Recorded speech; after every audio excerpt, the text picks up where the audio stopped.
Okay, would you please introduce yourself? Yes, ma'am. Good day, ma'am and sir. My name is Rochelle Abad, 30 years old. I'm single, high school graduate. I have 3 brothers. I am number 3 in the family. Okay, so you're single, no children, right? Yes, ma'am. Okay, do you have experience abroad? Yes, ma'am. Where?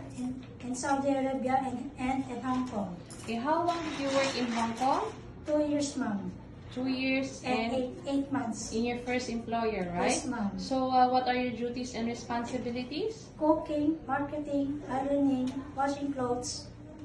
Okay, so how many are they in the family?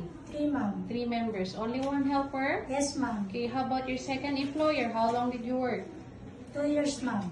No, your second employer in Hong Kong. 3 months, ma'am. 3 months. So what are your duties and responsibility? Take care of the kids and the elderly. Elderly. So only 1 helper? Yes, ma'am. So why you work there for only 3 months? Because the elderly not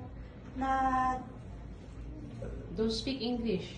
yes, that misunderstanding. Misunderstanding. Okay. So what do you prefer to take care? Newborn or children?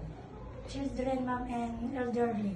Children and elderly. Yes, Okay. ma'am. So if your holiday is not on Sunday, do you agree? Yes, ma'am. Are you willing to share room with babies, children, and elderly? Yes, ma'am. Are you willing to work with another helper? Yes, Are ma'am. you willing to take care of dog or cat? Yes, Are you ma'am. willing to take care of disabled? Yes, ma'am. Do you drink alcohol or smoke regularly? No, ma'am. Do you eat pork?